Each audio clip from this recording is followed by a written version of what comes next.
What's up, everybody? Welcome to the Walkout Network. It's your man, Ant Walker, here with another edition of Unleashed, the panel discussion show, coming to you every week. But we got a special guest. We've been trying to get this guy on this show forever.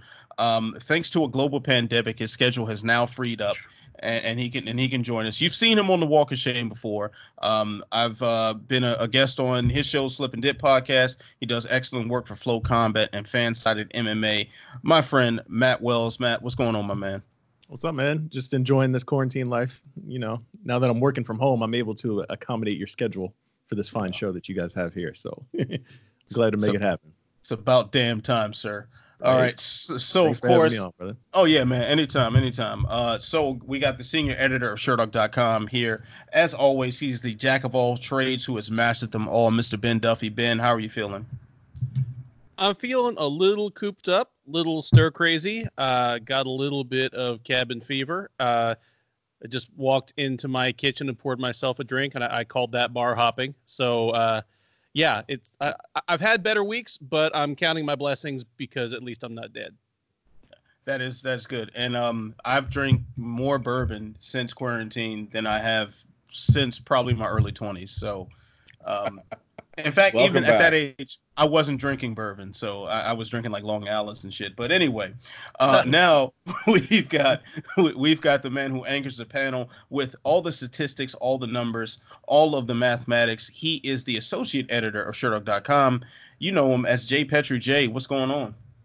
Yeah, I'm with Ben. It's a weird week. It's the week we kind of expected, that quiet, calm before the weird storm. I don't know. It's going to be a lot of there's a lot of stuff to talk about still, which is surprising because of how little MMA we had. But speaking of that MMA, that thing we had this past weekend, the stat of the week is 1. So the Cage Warriors 113 headliner, Darren Stewart, Bartosz Fabinski, in Manchester, England, was the first fight of a UFC held outside a UFC cage. It was also the worst fight of the night, but I digress. It's amazing. The entire sports world is essentially shut down, but the sport of mixed martial arts still provides enough to talk about for an hour or some change. So we might as well get right into it. UFC President Dana White decided to rip the MMA media brand new assholes. He claimed that the uproar that was put up against the UFC holding its card in Brazil a couple weeks back were from some of the, quote, weakest, wimpiest people on earth. He proceeded to destroy anyone who calls himself MMA media by saying we weren't supporting families, blah, blah, blah, et cetera, et cetera. I mean, I'll just leave this up to our special guest, Matt, here. Do you have any response to the criticism that Dana White labeled all of us with, essentially? I don't know where to start per se because there's so many different angles you can attack this BS from. I guess I'll start with the families thing, right? We all have families, whether it be with kids or without. We have significant others. We have families that we're trying to feed when we're covering events. You know, there's some people that get paid more than others when they cover events, when they cover this sport, when they're writing their articles, doing whatever it is that they do in their quote unquote media role in terms of covering the UFC and MMA. So that comment is completely asinine. Yes, we have families. We know what it's like to have to put, food in people's mouths and keep the lights on and things like that. So that's just dumb. The wimpiest people comment. Dana, I believe you signed a media member to fight in the UFC, and he mopped the floor with the guy that you wanted to make your next big cash cow in the UFC. So that's dumb. And on top of that, I know quite a few media members that cover the UFC and MMA, that train, that get on the mats with UFC fighters, that are black belts, whatever, anywhere from white to black in Brazilian Jiu-Jitsu. I know media members that train and get their noses busted open. Like, not one single iota of what Dana said in this whole little rant that he went on made any sense. There was so little substance in that, and it was just all sort of just barking up the wrong tree. I mean, I'll take a look at this panel right here. Now I know the hype was kind of going toward a little bit of a Twitter buzz about, man, what if Luke Thomas fights him at the Apex Center? Luke Thomas would annihilate Dana White like there's no tomorrow. It would be hilarious to see that happen. I'd also say our good friend of the show, Rodney James Edgar, former soldier / former fighter, would wipe the floor with Dana White, and then he'll write up a nice post-fight column for Cage Side Press about it. There are enough media members who do know how to train, and looking at this panel, Matt, I know you are a guy who spent plenty of time rolling and sparring with UFC fighters. I know you've done your work in the corner as well. Jay, I know you're a black belt in karate. Ben, I know you are a wrestler, and I have my background. So not a whole lot of weaklings, at least among this panel. But like any sort of, and Jay, Ben, like jump in if I'm hogging all the airtime here. There are all sorts of people on all sorts of spectrums in any profession, including mixed martial arts media. Yes, there are some media members who, if the wind blew too hard, they probably would fall over. But there are some who probably could run through the people that you scrape the bottom of the barrel for to find talent in situations like this. Including one literal case of that being true, as Matt has already pointed out. By the way, happy birthday, Mike Jackson. Oh, it's his birthday? Happy birthday, homie. It's like 2 days ago. Oh, yeah, okay. Happy birthday 2 days ago. Yeah. Yeah, put up a bunch of pictures of himself lounging in like shiny robes at home, looking like Morris Day and shit. But it was pretty great. That sounds about right. Yeah. I'll say this. I mean, of course, there's no substance to it. This is a page right from his buddy Donald Trump's playbook. If people are saying something you don't like, if there's a criticism with any validity to it, don't address the criticism. Just attack the people saying it with whatever comes to mind. This is what came to mind, and it's especially ironic because he put on that Brasilia card, but was he there? Nope. He was safely home in Vegas, risking other people's health. That is a bitch move. 100%. Yeah, I'm with you. I on the one hand, just from a reasonable person perspective, I don't understand the psychology of saying, I don't like what you have to say, so I'm going to attack you. But there are certain political figures that you tie that to, go, okay, that sounds familiar. But I want to go down this ankle. Does he not get it? Is this just him posturing and puffing his chest out in front of this to be able to say, I scolded you? Does he not understand what actually is happening? Did he see the report about the Lumpinee Stadium event where 70 people tested positive for coronavirus, including, by the way, the announcer who interviewed and was in physical contact with every fighter on the card? So it's not fiction. It's not some kind of media-driven fear-mongering mess that we hear sometimes. It's not just something we're saying. Like, many of us quite understand the ramifications of what it would really mean to shut down a UFC card. It's not something we say lightly. It's not something, when we go, oh, UFC can shut down, and we don't, oh, that doesn't mean anything. No. Fighters have to get paid. Staff members have to get paid. There's all kinds of things that go into it. Let's say, best case scenario, UFC Brasilia, that past the weekend and a half ago, goes off without a hitch, and there were no people that test positive for the coronavirus. Fantastic. What do you get from it, UFC? Money from ESPN and broadcasters and sponsorships, and you paid the fighters for what they're actually fighting. But do you remember, audience, the UFC did not test the fighters for coronavirus and said, oh, we're going to monitor their symptoms, and we're going to, this is something Dana said on SportsCenter, we're going to have this technology where we have this headset, we can see your body temperature and see if you have a fever, and therefore we're saying, okay, seriously, if we have to go all Total Recall on us and sci-fi tech to try and be like, oh, we're going to fight this thing, what are we doing here? The salary of the fighters is $1.5 million. You cut that, you eat that, and why do you eat that? You're doing the right thing. There's no gate in attendance. You're not going to make that money at the event. Cancel it. Stop. Don't be that guy. I mean, shout out to Pat Auger of Sherdog, our business analyst, because he pointed to something really interesting. That Endeavor, the parent company UFC, may be in trouble if they desperately needed this event to run to get those advertising bucks. Because, dude, seriously, read the room, Dana. Come on, man. Yeah, and you know, one thing that we didn't take into consideration when we've lobbied our criticisms about this just foolhardy approach to just keeping these fights going. We saw John McDessie reach out to the world at large to share that, hey, I'm injured, I'm busted up, but I can't really see a doctor right now because of all these health concerns. So there's so many other layers to this onion as it keeps peeling and keeps peeling and keeps peeling. So I don't know if Dana's taking his medical advice from Sam Alvey. I don't know if that's if that's the guy who's briefing Dana on what's going on. But even his best buddy, who's been calling this thing a hoax for months now, is saying, "Oh, this is pretty serious. Let's call a national state of emergency." It might be a national state of emergency. And despite the fact that we love mixed martial arts, we love the sport, we can't get enough of it. We dedicate too much of our free time to do it for too little pay. But we're okay with putting it aside because you know what? It's not an emergency.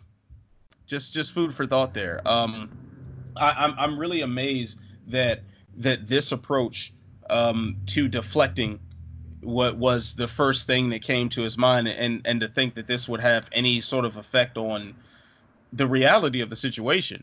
Like, now this is once again one of those things where MMA media is kind of put into a weird position.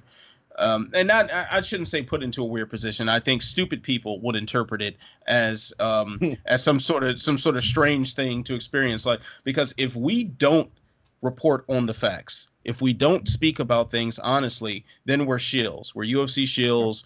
Where Dana's lining our pockets. I haven't got my check from Dana. I'm sure it ain't coming after this little segment.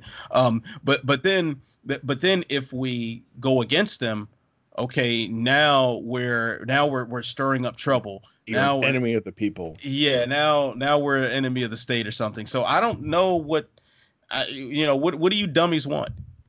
And they always conflate that second position with hating MMA and wanting it to fail. Yeah. Like pointing out mistakes that the largest promotion makes means that we hate MMA and we want it to fail. And to piggyback off that, do the critics that are upset about the media for saying we probably should pump the brakes on this, do they understand that if MMA stops, a lot of us don't get paid? Do they realize that we, by saying, hey, maybe UFC shouldn't happen, people won't get paid because they get paid to cover the UFC, and if it's not running, they don't get paid? How does that not come around to them? Stupid people think stupid things, man. It's this serious lack of electrons and neurons firing together inside the brain. These are very basic concepts. Like, the last people that want mixed martial arts as a whole to fail, in particular the UFC, beyond Endeavor shareholders and anybody who has a stake in Viacom, probably will be the MMA media. Yeah. We spend a significant amount of time understanding the sport, covering the sport, honing our craft as writers, photographers, videographers, editors, et cetera, to accurately and fairly report on what we see and offer some sort of nuanced perspective. Kind of hard to offer a nuanced perspective when there's nothing there to watch. It's an increasingly difficult thing. Notice we're not giving a UFC event recap because nothing fucking happened.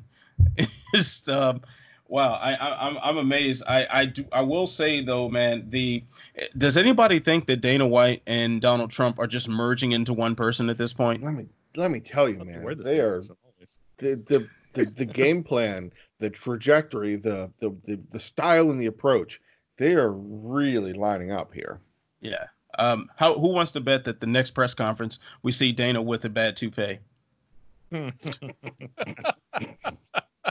Better than Rogan's hair plugs, though. I don't know. I'd rather see Trump just show up bald one day. That would be hilarious to me. Yeah, that would that would be interesting. I wonder, but he'd have to tan the top of his head. I was gonna too. say, would he have like a tan line? 100%. 100%. That's terrifying. All the glue marks from his toupee too. Get some Goog on and like a little rag and get that shit. Oh man, out. I can't wait to read the comments on this one. We're communist shills now that we said this. Okay, so now we'll move on just a little bit here. So Cage Warriors did take place. Too much criticism, rightfully so. Their main event was UFC's. God damn it, I lost my train of thought. Ben, please edit this part out. And we'll start over. All right, so we're going to move on. Cage Warriors, rightfully so, got a lot of criticism, but their main event featured UFC fighter Darren Stewart. He fought Bartosz Fabinski. I hope I pronounced that correctly. I know, Jay, I know you said it earlier. I wasn't paying attention to the pronunciation. What are you going to do? But anyway, this was an unprecedented thing because, as you pointed out before we hit record, this was the first time that a UFC fight took place outside of the UFC, and not the weird sort of familial ties of WEC, Strikeforce, Pride, not getting outside of the overall Zuffa umbrella. This was the first time that a UFC fight took place under another promotion's banner, kind of making it a co-promotion of sorts. But do you think this is the strategy to put the lower level UFC fights on regional cards, gentlemen? This is a tough one because UFC is the UFC and it should stay contained in its own little octagon. But the more I think about it, I kind of like the idea of having a UFC fighter or UFC fighters compete against one another on the regional stage. I think it's a win, not quite a win-win. It's a win-win for the UFC because the other promotion gets the UFC buzz. That UFC fight on Cage Warriors, I would be willing to bet drew more numbers from a Fight Pass perspective. Now, unfortunately, there are no attendance figures to work with, but yeah, I just think that the letters UFC will sell, and you can think that fans would show up. You might have to rely less on local guys. Now, I don't mean like title fights or anything like that, but I can see there being a place for that. I mean, the UFC in the past, it's very rare, but they've lent fighters to other organizations. Chuck Liddell went over to Pride to play over in their tournament. They sent Ed Herman to his doom to fight Jacare Souza in Strikeforce. It happens every now and then, and it has the potential to put a fighter or fighters in locales they may not be able to fight in. Because let's face it, Manchester, England doesn't get a UFC card very often. 5 Vegas shows, 3 Brazil shows, 3 New York shows. There's only a certain amount of places to go. So there's a spot for it, I think. And I noticed one other thing. The 2 guys were not wearing Reebok. There was no Reebok gear. They were wearing just Cage Warriors apparel. So, hey, maybe there's some room for sponsorships. Yeah, I mean, that's a good point. I didn't think about the sponsorship angle, but I will say that if other promotions are going to be active, while the UFC is not, and a fighter is from that region, I think it would be in their best interest to have that fighter compete. Oh, yeah. Just so, one, obviously, so that fighter can get paid, because I haven't heard any news of any of these UFC fighters being paid during this downtime. So yeah, that's a thing. But not only that, like you were saying, Jay, it also brings that awareness of like, hey, this guy's currently signed with the UFC. That automatically, and from personal experience of seeing this, regional promotions, like regional crowds love that. Yep. Like, oh, the UFC fighters on this card, yeah, we're gonna go. Let's go check it out. But obviously in this situation, nobody's going to check it out because of the whole, closed door events thing. But if it's, a televised thing, whatever have you, that does work on the regional scene. It's just interesting and weird times that we're in, man. And I hope that the UFC doesn't hold these fighters to their contract to the letter of the law, so to speak, of no, you can't fight under any other banner other than ours, while you're still under contract before, or in case we release you. These are special times for everybody.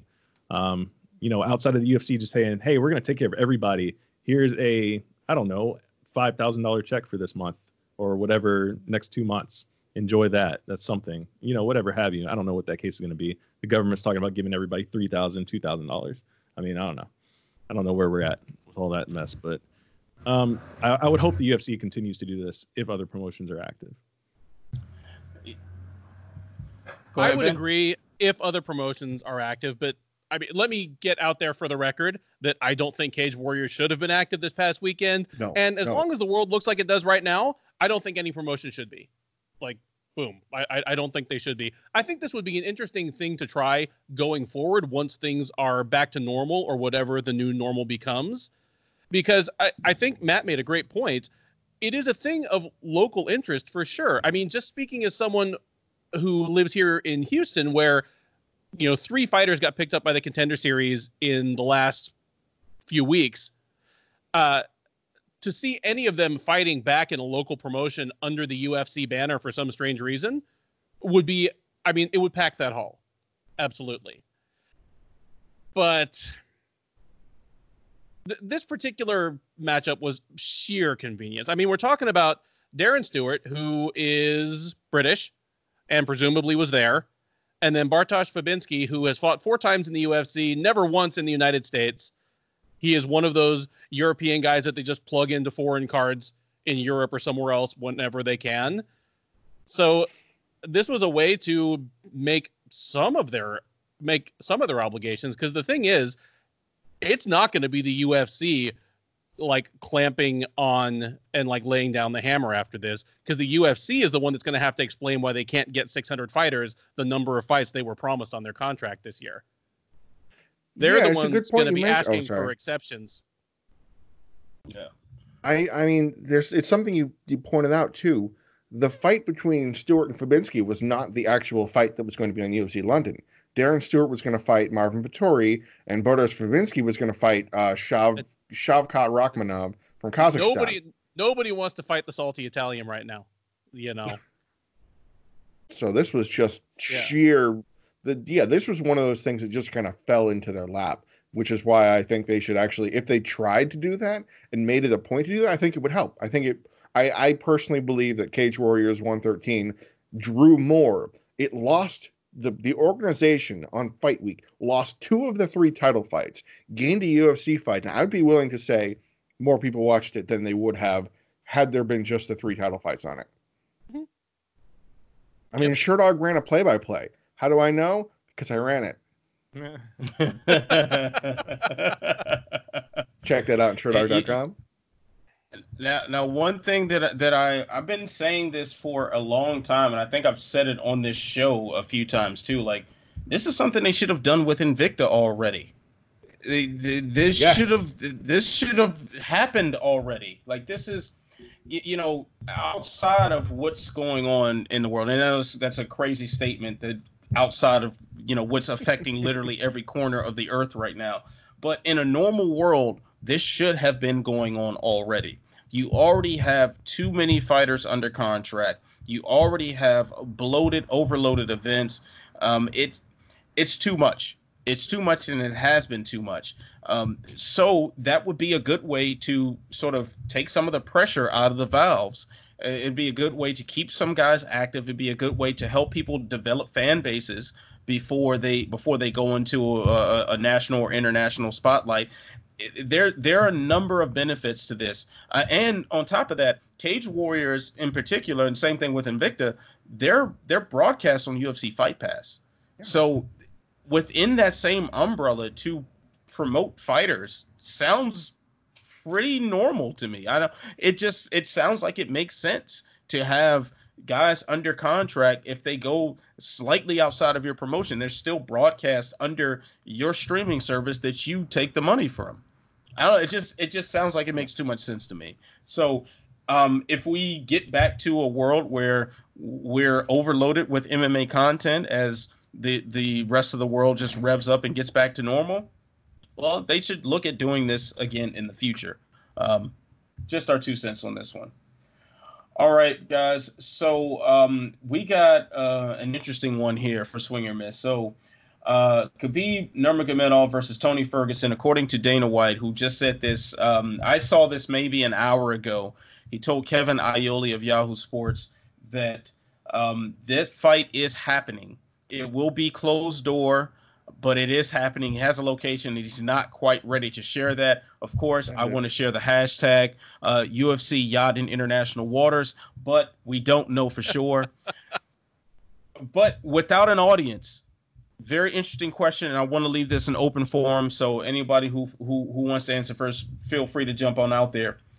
Does this fight lose something without an audience? Kinda, but not much. I was surprised by the Brasilia card, how little a difference it made. Like, I found myself forgetting several times during the course of the main card that they were fighting in an empty arena. For one thing, the prelims just felt like prelims. Prelims are always in an empty arena. But even once the main card kicked in, the walkouts were obviously weird, and the post-fight interviews were obviously weird. But from bell to horn, I found myself forgetting that there was no crowd. Maybe that's just me, and maybe it's because I watched with the sound off. But I'm all for, Khabib versus Tony wherever and whenever they want to make it happen. Why tempt fate at this point? Why would you spit into the faces of the gods? Just, I don't care if it's like Street Fighter 2 and they're going to put it on like the tarmac of some Air Force base, or in an abandoned temple. Just make the fucking fight happen. I don't care if anybody's there. Just take my money and make the fight. Of course, I'll watch it if it's on, of course. Like, we're all knuckleheads. We want to see this fight. But I kind of think by the insistence of pushing this fight is spitting in the face of the gods. Like, Khabib Nurmagomedov, obviously when he's not in Dagestan, which getting from Dagestan over to the United States right now sounds like a nightmare. Sounds like a total logistical nightmare. God knows what sort of loops you got to go through in order for that to happen. But when Khabib lands in the United States, he will be going to his training camp in San Jose, California, at AKA. Tony Ferguson has his gym, was it like Team Snapdown or something like that, in Orange County, California. I am in the Los Angeles area in California. Our state is on lockdown. Yep. Everything is shut down aside from what are deemed essential businesses. AKA and Snap Jitsu or whatever his school is called are not essential businesses. These are not places that that need to be operational right now. So you're going to have, now of course there'll be closed doors to people, but you're not supposed to have more than 9 people in a room. Okay, so you got a coach and you got a couple training partners who have to be healthy. They have families. Like there's too much of a ripple effect here. So I think we're pushing it too far. Now, when we get this fight, I don't think it's the audience that not being there that's going to take away from it. Shit, that might make it even more fun to an extent if it is on that yacht in international waters, and you've got you've got drunken high rollers around the pit, as with glasses of high-end whiskey just spilling over. That sounds pretty cool, like a Van Damme movie or something. But what's going to take away from this fight is the fact that we don't have actual real fight camps going on right now. We don't have the same system of just operations to get people there and get people to answer the opening bell. That's what's going to take away from this fight. Yeah, I'm with you 100%. I had to shout that out because training camps, are a system. They're a science now. There's so much amount of time you spend to cut the weight. You have a nutrition schedule. You have this is when you do this, where you do this, with whom, and everything like that. And that's all up in the air. And okay, say AKA runs a skeleton crew, allows Khabib to train. and Tony has his own thing. Oh, that's right. There are 24 other fighters that would appear on the same card. Are you going to make every fighter on the card try and limp their way through a training camp? Some guys won't be able to have that luxury. If there's a Fortis MMA guy, is Fortis going to shut down the camp and just have those fighters on it because they're up soon? What about the fighters in the card next week? How does that work? So it doesn't work. It doesn't work from the perspective that the UFC wants it to work. I'm with you, Ant. I think that the training, not having a functional, traditional training. I mean, Tony Ferguson, we've seen his whatever the hell he does with his bags and the refrigerator he flips around or whatever he's doing. But there is a science to it. There has to be a science to it. And by throwing this all up in the air and say, okay, screw it, we're going to put you in Abu Dhabi. We're going to put you in St. Petersburg or another location that's not heavily affected by the coronavirus. Well, there's a whole other set of things that go into it. And MMA has taken place on a cruise ship before, by the way. It's not an unprecedented thing. There's an organization, it was called Malaysian Invasion, Mixed Martial R, as in, yeah, I'm not making that up either. Kai Kara-France of UFC fame actually competed on this event on a cruise liner. So that's a real thing. But no, let everybody we should pump the brakes and let everything get back into the flow before we start up going to fight camps again. All right, God damn it, Jay! You just made me accidentally touch my face because you said something so outlandish. 2, why do you and Ant hate mixed martial arts? Because I know that anybody who criticizes things moving forward, it's because they hate mixed martial arts and want it to fail. I hate it so much. They spend 60 hours a week working on it. We're being weak and wimpy. In the case of Khabib, I know for a fact that Jacare's garage is wide open for business. So Jacare has guested at AKA before. Khabib can go guest in Jacare's garage. For Tony, he can do parkour in a junkyard, and he won't know the difference between that and his gym. So just make the fight happen and forget everything Jay just said. Hey, don't trash on Team Snap into a Jitsu. It does sound like a Slim Jim advertising campaign, doesn't it? Slim Jim does sound very good. Ant said, though, I think you called the UFC a non-essential business a minute ago, and I don't think people are going to like that too much.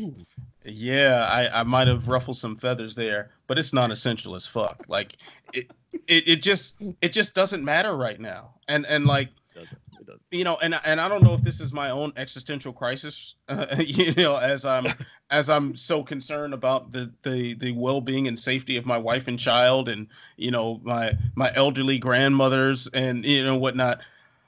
You know, it's kind of hard to really care about mixed martial arts for so much right now. It's very difficult. You know, yeah, it's very difficult. Like to see this blind devotion to just make the fights happen at all costs, it's just so short-sighted, because at the end of the day, we are not curing cancer. We are simply talking about people fighting in a cage in their underwear. Like that's it. And that's, on the grand scheme of things, that's not that important, as much as we like it and as much as we know about it. But Jesus Christ, like, you know, we were making fun of I know me and you, Matt, were in particular, like texting or DMing each other, making fun of people who are like partying and spring break and whatnot. Yeah. And like, oh, okay, you're all idiots. Yes. Now, are they any smarter if there's a fist fight going on that everyone is crowded around? Are they any smarter? No. Exactly. They're actually dumber. Yeah. Pretty much. They're pretty much dumber. Yeah, at least the spring break people are getting laid, but right. Yeah, that's a whole different aspect. Mean, if you're gonna put yourself at risk and exchange bodily fluids, I mean, hey, there are tried and true methods for this. You know? All right. So let me weigh in on the question there. So I think I am the only person that disagrees with most of the opinion. I think that this is a fight. Khabib and Tony is a fight that deserves the biggest atmosphere possible. We've had so much buildup, so many years, that to see this fight take place in an empty, tough style gym would be highly disappointing because it would feel like a sparring match to me. It would feel like something I could walk in, I could drive 20 minutes down the road to Fortis and see take place on any given, Tuesday evening or whatever. I want this to feel big. I want the crowd. I want the presentation. I want the video packages. I want the walkouts to feel super intense. I want Bruce Buffer to do his full. I want him to see get him 6 feet off the ground when he's jumping and spinning. 360. I want to see what kind of flashy jacket he's rocking. I want the whole nine. I want the full presentation when this fight happens. And that may be selfish of me considering the circumstances we're in here. But if it means worst case scenario, put the fight off another 6 months to ensure that it happens in front of a crowd, I'm okay with that. Maybe that's just me, but I want this to have the full presentation, the full treatment, because that's something that when I cover events in person that I really, really am invested in is how are the crowd reacting to certain fights? How did the crowd react in this moment when this kick landed or when that submission, when he tapped out there, whatever, when the fight was slow, where the crowd's flashing their cell phones, were they doing the wave? That kind of stuff is stuff that we write about in our little articles, when we're sitting cage side, that people don't necessarily see all the time. And that's stuff that adds to the fight, it adds to the atmosphere, it adds to the story of the whole event. And I don't want that to be something that gets lost when this fight does happen. So Matt, we're a month away and we have no idea where it's going to be. We're less than a month away. And Dana says he has a place. Some Indian reservation somewhere. Probably okay. UFC probably that same 249 Fire Lake. Screw it. Let's do it. Just say it. Just send the location so we can apply for credentials and cover this stupid thing. Or so we can know. Would Arez even take it right now? Would a native reservation have to be the voice of reason to say, no, we're not going to take this? Well, I mean, they weren't going to be the voice of reason last time. Yeah. The Mohegan Sun wasn't going to be the voice of reason. That's right. Yeah. So it's what was the name of the place in Oklahoma? The Fire Lake. Yeah. So Fire Lake wasn't going to be the voice of reason. Neither was the Mohegan Sun. The thing is, you can always find some sort of shady entity that is willing to say, shut up, give me your money. There's always that. There will always be that. From? Exactly. That's exactly the sort of all it takes is for somebody to just say, yeah, I like the size of that bag, so we're gonna let this happen. But it's up to somebody to be the responsible one. It's up to somebody to give a damn about health and safety here. Especially if they have no plans on testing for it. Now, if you tested every single person that's going to be inside this enclosed area of when this fight takes place, all right, I'm okay with that. It's something. It's something to say like, all right, well they're going the extra mile. Yeah, the fights may not be necessary, but they're doing everything they can to make it as safe as possible.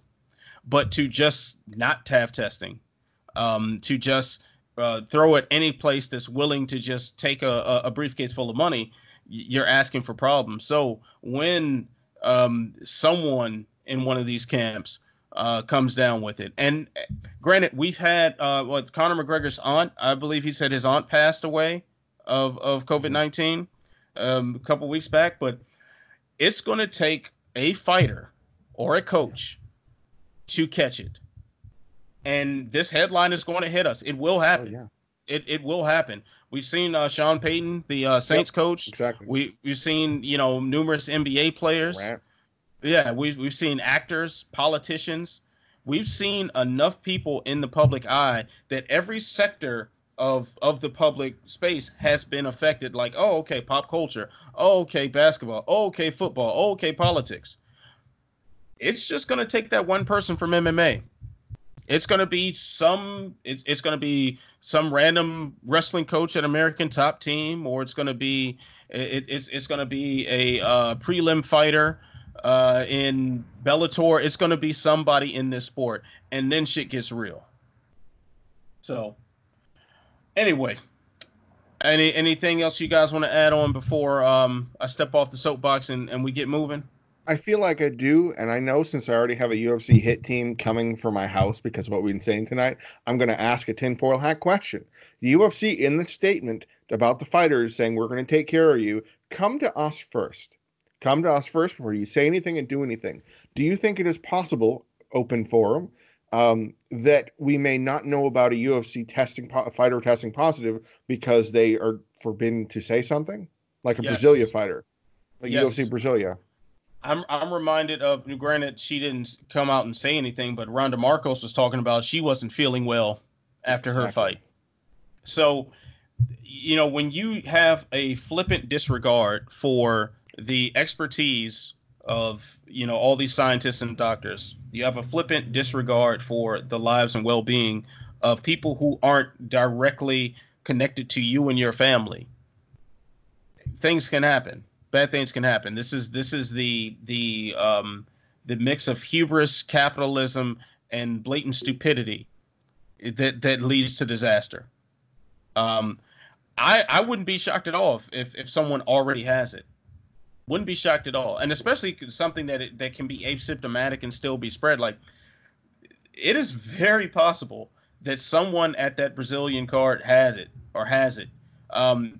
There was a guy in this area who died a couple of weeks ago, or died a couple of days ago, I should say, who went to Disney World in Orlando, and flew back. Like, he got sick the day after he was at Disneyland or Disney World, flies back to LA, and he dies, after being in ICU for a week and some change.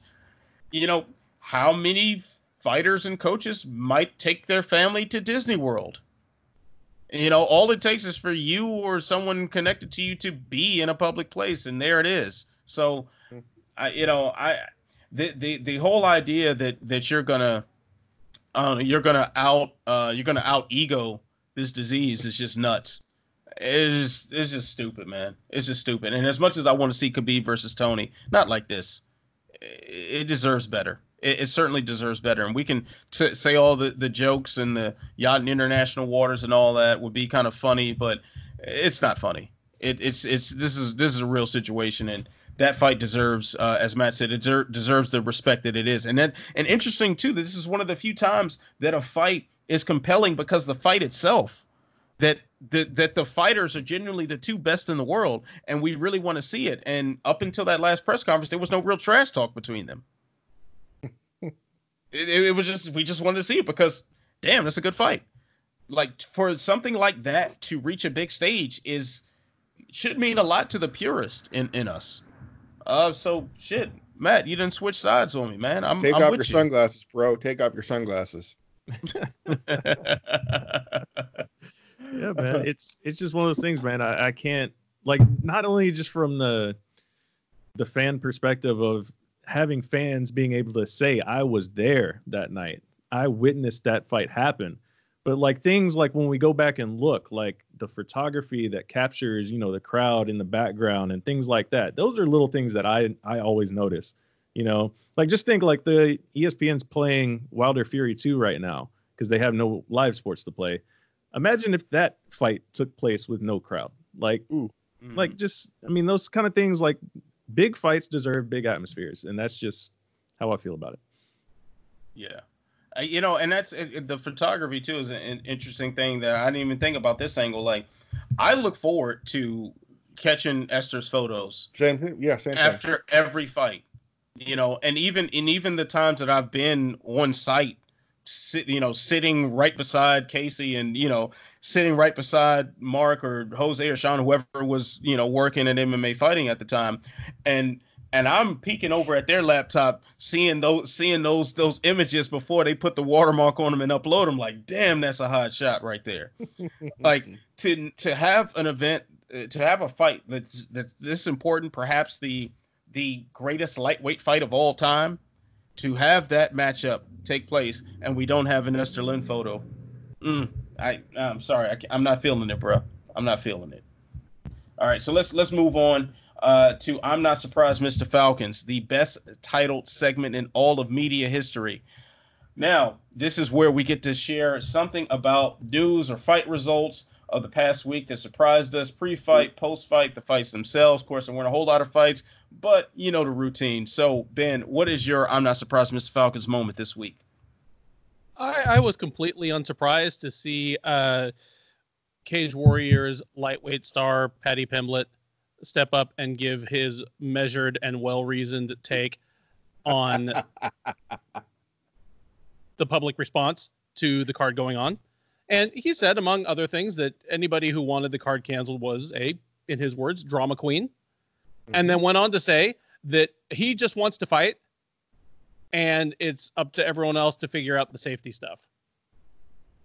And I am perfectly willing to accept the appellation of being a drama queen as somebody who vocally did not think that card should have gone on, as long as he is willing to accept the appellation of a fucking child. Because if all you have to offer is, I want to do what I want to do, and it's up to everyone else to figure out how to make it safe and practicable and carry out all the logistics and all that complicated stuff about it, then you are a child.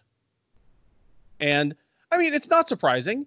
You know, he's on the young side and he's a fighter.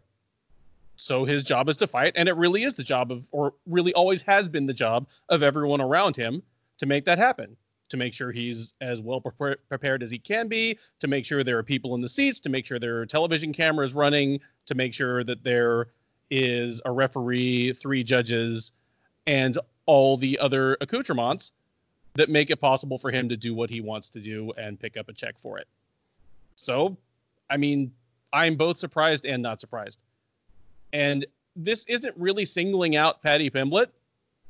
I'm sure there are many, many fighters. Well, I believe there are probably a majority of fighters who feel similarly, and there are many who would have said the same thing, but through a literally once-in-a-lifetime confluence of events, Paddy Pimblett was the highest profile fighter who fought this weekend on planet Earth, and therefore the shit he said is front page news.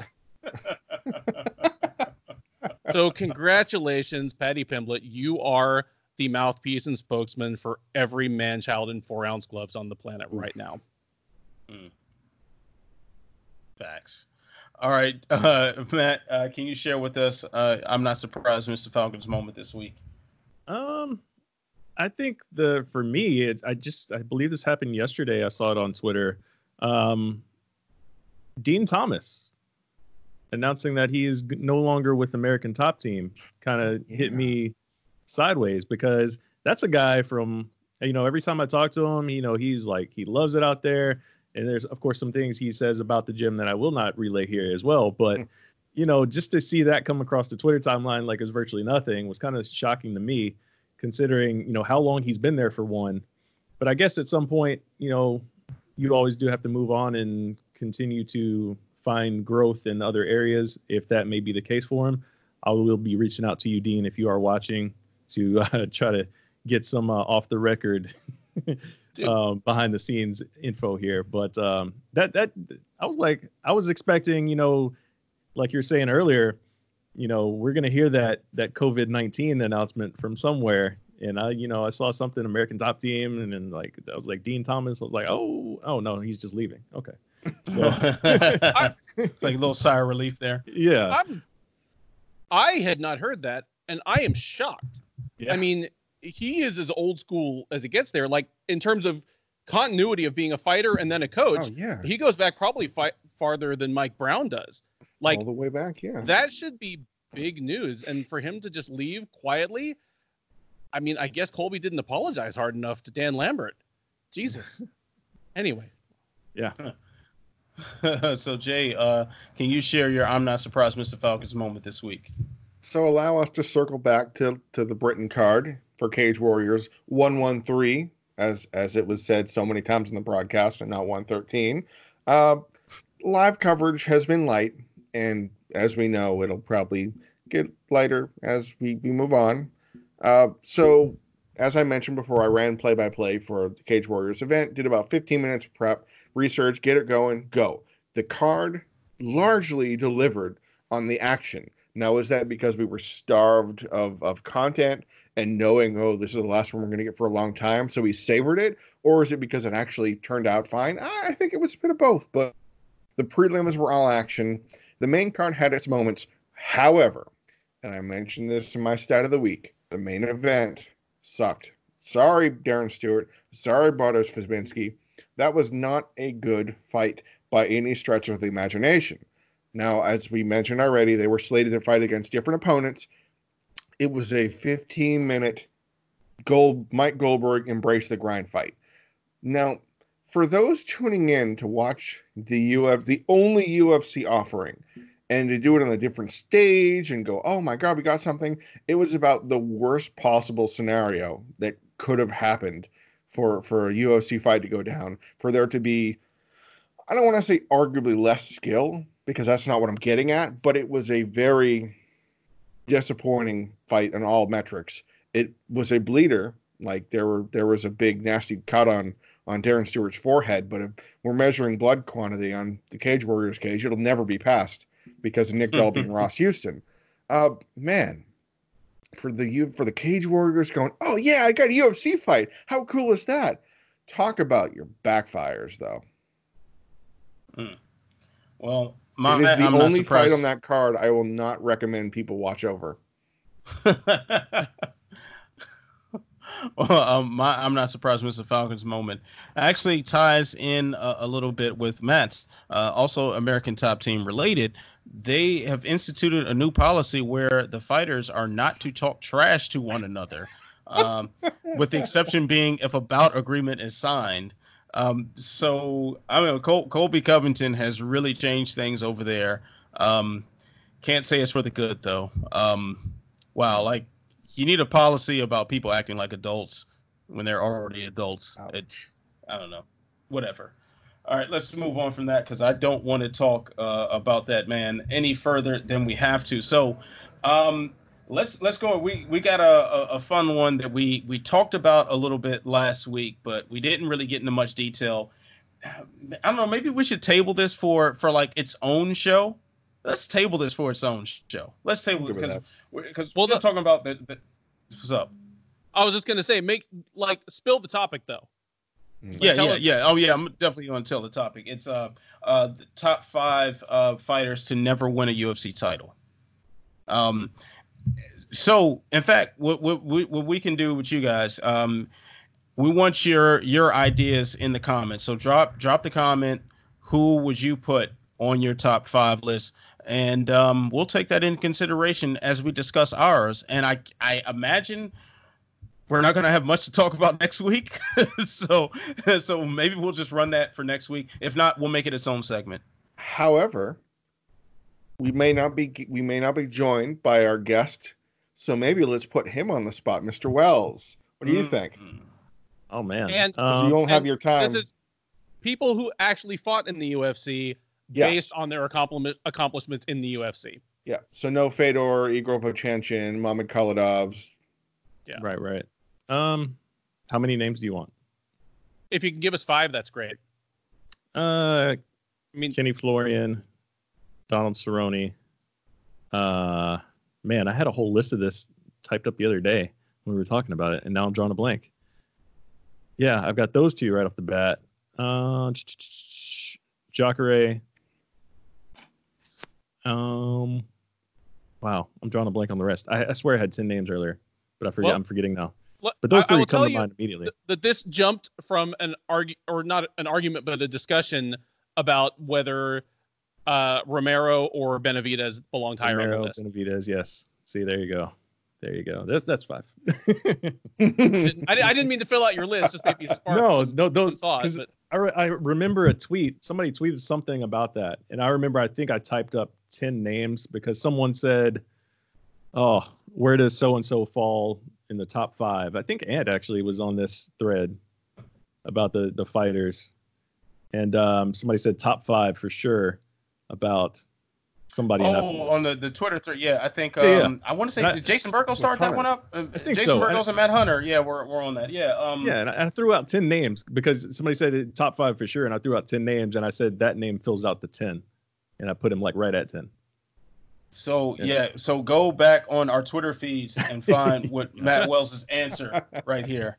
I will try to find that Twitter thread, and I'll put it in the blurb for the show as well, depending on how froggy I'm feeling at 2 in the morning. Oh, just might leap on that motherfucker. All right, that's what's up. Okay, so now we're going to move on to the speed bag, and this is where I get to flex my authority on you mofos. So let me go ahead and get the clock ready. You guys will have 10 seconds to answer these 3 questions. All right, so let's see here. There you go. There's your guys' setting. All right, turn this volume up. So I will start with you, Jay. Michael Chandler will sign with the UFC after fighting out his Bellator contract in June. You have 10 seconds. No, I think Bellator is the right place for Michael Chandler. He should have come to the UFC a few years ago, but no, I think this is where he's going to be until he's done. All right. Matt, does Michael Chandler come to the UFC after his contract expires with Bellator in June? No. He is the face that runs the place that is Bellator MMA, and him and Scott Coker are really tight, so I don't see that relationship breaking up anytime soon. All right. Ben, does Michael Chandler turn into a UFC fighter after June? No, and even if he does leave Bellator, which, as Matt pointed out, is unlikely, he would head to one championship or someplace like that where he can keep being Chandler. Chandler versus Eddie Alvarez. What am I talking about here? Yeah, I didn't even think about that. All right, so here we go. 14 fighters are no longer part of the UFC roster as of this week. Were there any of the cuts or releases that you took issue with? Matt, I'll start with you. You have 10 seconds. Not necessarily took issue with, but there were some names like Matthew Lopez, like Dong Hyung Ma. Like, there's some names that I really wanted to see more out of under the UFC, but not necessarily surprised. All right, cool. Ben, any of those 14 fighters that you take issue with their being released? For the most part, no. Their business decisions are their own, but holding on to Khalid Murtazalayev throughout his entire suspension and then just letting him go now is crazy. Horrible. Yeah. He could have fought 3 times in ACA since he's been suspended. Yeah. Evil. Yeah. All right. And Jay, you got 10 seconds. Any of these 14 names threw you for a loop? Yep. Mairbek Taisimov. 7-2 in the UFC. He had trouble with the visa and he popped with contaminated supplements. I guess they're just not re-signing those guys now. I don't know. All right. Cool. So let's see. The last question. Here's a doozy right here. Be ready. Ben, you're up first. Now, Conor McGregor claimed he will box again before his career is over. Do you believe he will take another major boxing bout? You have 10 seconds. I do. I was a disbeliever. I didn't think he was going to fight Floyd, and then it happened. Chalk me up for Conor versus Manny. All right.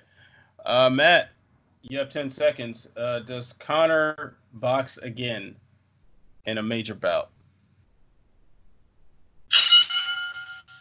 Considering that we're on the verge of a deep recession in the world and UFC is going to be scrambling for money, Dana's going to make this fight happen between him and Manny at any cost.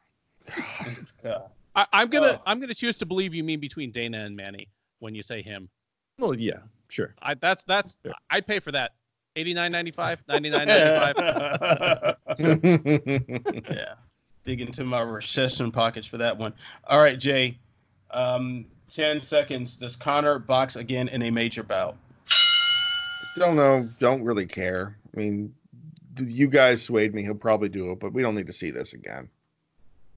All right. Jay? All right. Was that bottle full at the start of the show? What can I say? It's been a long week. So you got to get the I got to handle a Jim Beam for $20 at Ralph's. That's what's up. That's what's up. Delicious. All right. Now, I'm going to give myself 30 seconds to answer all 3 questions, and those 30 seconds will start after I read the first question. First question. Michael Chandler will sign with the UFC after fighting out his Bellator contract in June. Maybe. I don't know. I mean, honestly, I don't think he's going to do very well at this point in his career. I think he's leaning toward the end. 155 is a meat grinder. I didn't take issue with any of the cuts on the UFC roster simply because there are no fights going on. Nobody's getting paid anyway, so it doesn't really matter. And Conor McGregor boxing again, I mean, fuck this question. What? If that answer was allowed, then you should have gone first. we all would have said that. How does the moderator say F his own question? It's a slow week. Well, the secret is Jay writes the questions. Hey, that's not a secret. No one knows. Yeah, no offense, Jay, but no, it's just a slow week. I hate myself for that one. Don't worry about it. And but you teed it up for me to say something angry and disgruntled. So thank you for letting me be me. Could you imagine Michael Chandler versus Justin Gaethje? Okay, I'm done. Dude, in 2011, he was the fighter I most wanted to see in the UFC that was not in the UFC. In 2013, he probably was. In 2015 or 2016, even after he finished the trilogy with Eddie Alvarez, he still might have been the guy I most wanted to see in the UFC right then. Over Askren, over Khalid Mammadov, over anybody. And he just kept re-signing with Bellator. Even now he's only 33 years old, but he's got so much tread on the tires. Like 5 in 5 years. You thought he was 36, didn't you? Yeah. He's 33. 10 years of camps at Dave & Buster's. He's got too much tread off the tires, and it's just a tragedy that we never got to see him, against the real best in the world. Anyway, sorry, out. But him against Eddie Alvarez in one with soccer kicks without having to cut weight. Both about 195 pounds of one vitamins and not cutting water. You talking about Chandler versus Alvarez with soccer kicks and water testing and vitamins? What? Oh my God! What? Okay, sign me up, fam. Mm-hmm. Shit, I'm all for that. All right, so here we go. Now, live MMA events are officially out of our lives for the next month. And now, of course, to a group of malcontents who spends their Saturdays glued in front of the television watching said sanctioned violence, how are we going to cope? What is going to change for you in a fight-free era? I mean, hey, we've already started. We have already started, so I'll drink to that. But what are you guys doing to pass the time, though? Well, thankfully, there are still stories to tell. There's still history to teach, and I take that as a moment to say, okay, this is a good moment to pause. It's as good moment as any, because to be fair, the UFC schedule has been breakneck. I had lamented recently that there was something like a 12-fight or 12-week UFC stretch, and then an 8-week stretch, and we had 1 week off and 5 weeks. So this is about the opposite of that. So this gives us a moment not to catch our breath, but to kind of see where we are, look at the landscape, and kind of to break things down. I'm trying to teach, I guess that's the right word for it, to go back through some of the history and some of the interesting things that have happened, legendary fighters, great promotions, and just kind of put it all together and put it as a package, because, if we don't have anything to watch, we can at least see what happened before. No, I don't want to end my thoughts on a down note, but let's get weird. It's going to get real dark for a while. So it's up to us in the media camp when it comes to the fight game to kind of bring some of that light out. So I'm wanting to do that. I wrote up a big Strikeforce piece and it published today. I really enjoyed doing that, going through that again and remembering all the great fights and seeing the crazy things that happened and reliving Sarah Kaufman's slam knockout at Roxanne Modafferi, that kind of crazy stuff. Yeah, hang in there. All right. I've been binging some streaming a little bit. I finally got Disney Plus. I haven't started The Mandalorian yet, but I got Red Dead Redemption 2, and Yeah, so I'm trying not to obsessively play that, but I am working from home for my day job, so I can't just go totally ballistic. Of course, I got my 3-month-old son that I'm helping. My wife works from home now too, so we're passing them back and forth in between phone calls and virtual meetings and whatnot. As far as MMA goes, I have been, of course, you two guys know about this. I have been asked to briefly step back into the ranks of SureDog.com until the end of April. I'm desperate for content, so they dug real deep, real low in the barrel, and they got Big Daddy out of retirement. So here I am. Um, so I'll be doing a retro good, bad, and the ugly, based on good historical fights or fights that weren't historical, fights that were ugly, whatever. It's good, bad, and ugly. So I'll just say whatever I want. Also, the series Surviving the Apocalypse as a Fight Fan coming soon to SureDog.com. So that'll keep me busy. Retooling King and Slim, the column for my MMA news that I do with Kristen King, but trying to get creative with this content, and that's going to be the challenge that we all face as media members now. Like, how do we keep a fresh perspective when there's no new stimulus being thrown into it? Ben, Matt, what are you guys doing? I have re-upped my Xbox Live Gold subscription, and I fired up the Xbox recently. So I've been playing some games. Now that I don't have to commute to work, I'm still working from home. I have 2 hours of my day back in my life. So I don't have to hop in the car, fight traffic. I clock in from my desk I'm sitting at right now, clock out, and immediately fire up the Xbox. And on the weekends, it was just I was watching, ESPN put on like throwback stuff, other networks doing that kind of sort of thing. So kind of taking in that sort of things, and of course firing up the Netflix. I watched season 2 of All American in like 2 days. I would have done it in 1 day, but I was like, nah, I need something to do tomorrow, so I had to cut myself off. So just that kind of stuff, man. Been chilling. Cool. Yeah, I mean, it's obviously I'm largely cooped up at home like everyone else. It's been an interesting adjustment. I mean, to just peel one page out of the kind of personal stuff book. My wife is a nurse at a hospital, and there are limits to what I can really say about what she's doing. But let's just say that she is now pretty much coming in contact with suspected COVID-19 patients as her full-time thing. So we've been throwing back and forth the possible necessity that I preemptively quarantine myself, or we quarantine ourselves from each other, weighing that against is it already even too late to make that decision, considering that you can be asymptomatic for 10, 14, 16 days after you already have it. So in the midst of all that uncertainty, yeah, I turn towards fights.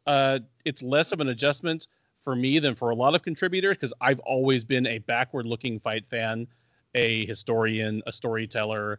I do a lot of things at SureDog, but my own labor of love, my own kind of pet project franchise is the Mixed Martial Arts Hall of Fucking Awesome, which is going to probably get 2 more inductees this week, including its first female inductee.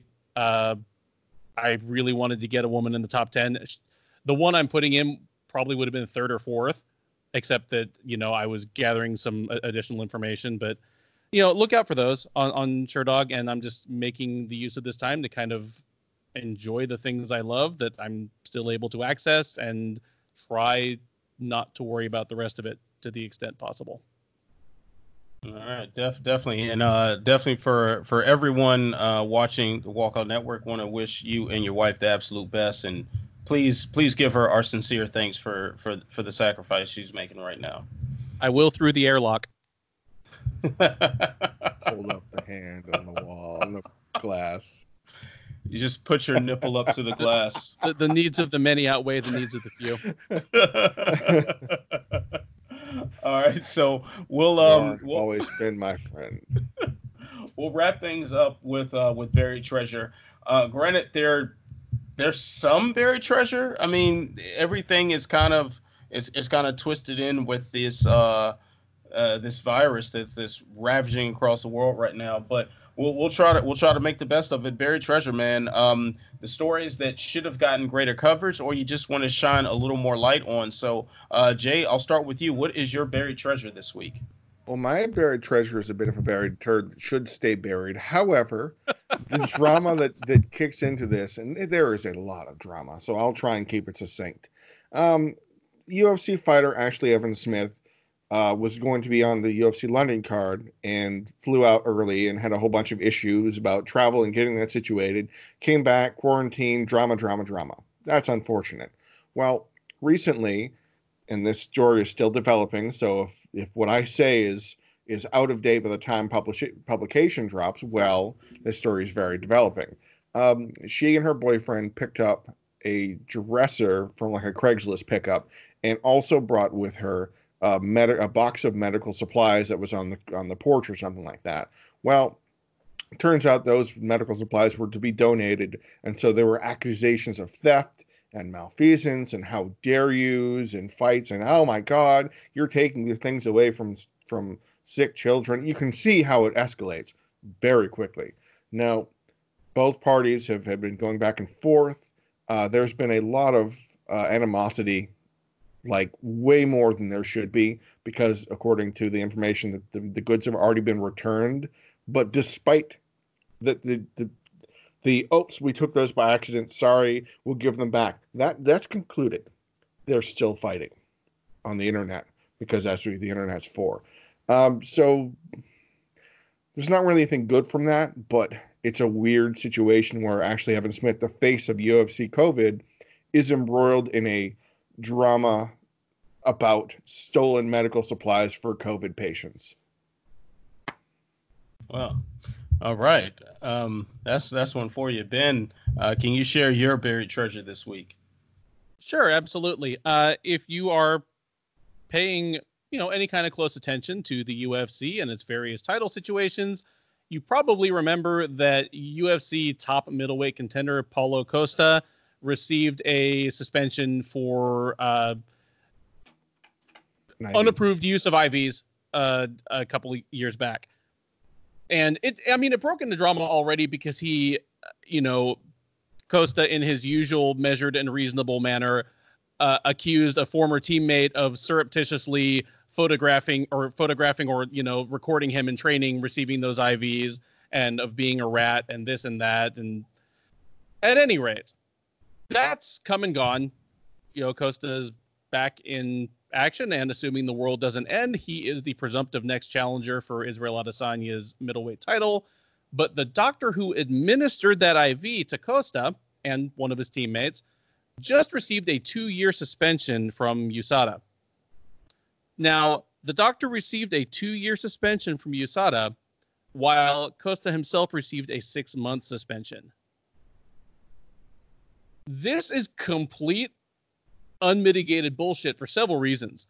One, that doctor, by the very USADA report, did not do anything medically unconscionable.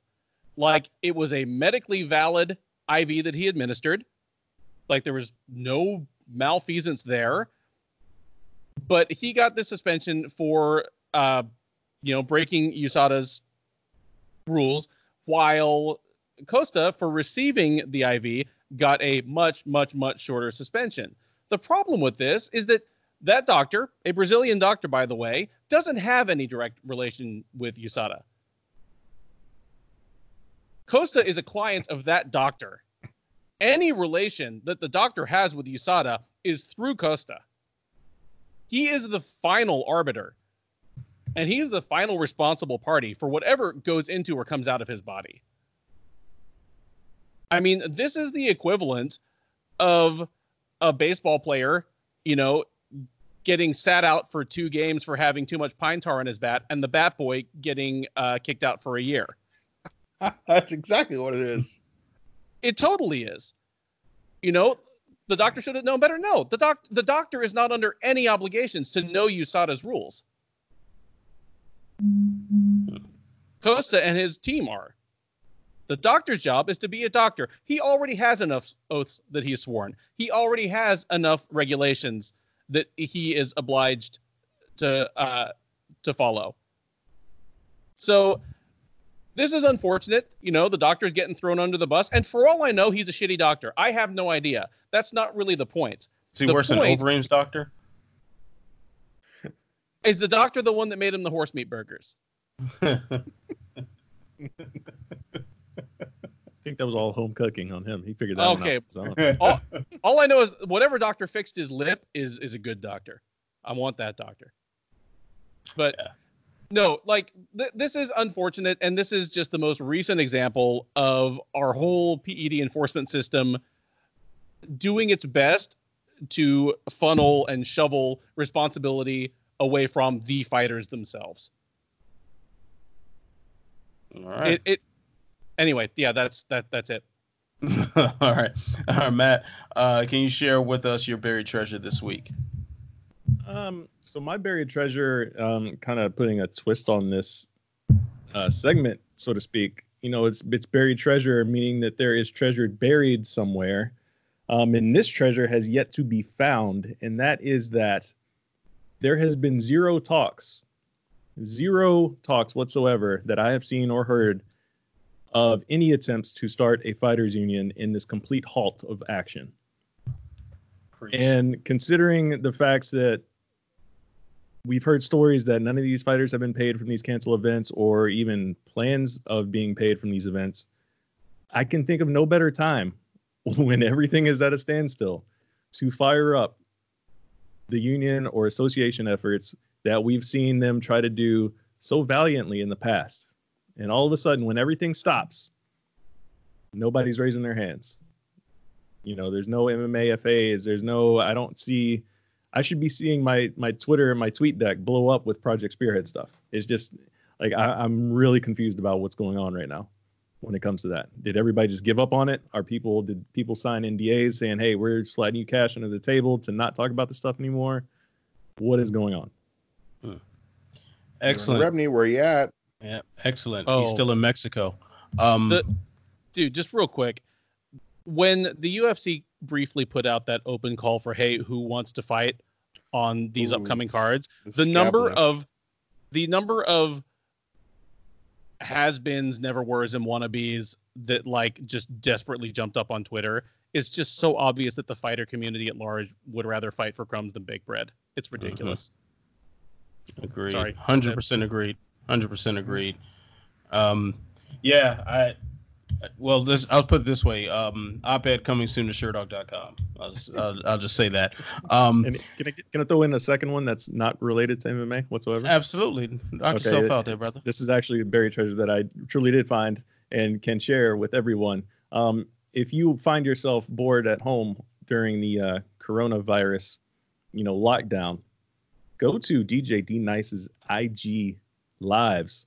I've heard every night. The dude is he's DJing the house party. And I'm talking about on Saturday evening and Sunday, he got up to 150,000 people on his IG live. Ooh. And he's just spinning all these records, man. I'm talking all hip hop, R&B, pop music, everything. And when I say every celebrity under the sun came into his chat and he shouted out every single one of them, I'm talking from every musician under the sun to Michelle Obama to Oprah to everyone and their mama was in that, just rocking out. And that is definitely been one of the better things that I've come across during this time. So I appreciate DJ D Nice for rocking out and bringing some entertainment to everybody's lives. That's what's up. It looks like Ant Walker is going to be the next celebrity to make his way known in the chat. So tying back into some of the COVID-19 related stuff, also tying into drug enforcement in the UFC, USADA is still pressing forward with testing athletes during this time, because no better use of resources than to send people around the world during a global pandemic to take piss samples. So that's what's up. This is the dumbest thing I've ever heard, and especially considering now, I think today it was just announced that the Olympics are going to be postponed a year. So the same agency that would be testing for the Olympics Now they don't have that to test for. So they have extra time to harass Sean O'Malley. This sucks. I'm sorry, kid. I'm so sorry. All right. So that's going to do it for this edition of Unleashed. Thank you, everyone, for tuning in. You know what you got to do. Like, subscribe, share. Tell a friend to tell a friend. Tell that friend to tell 10 more friends.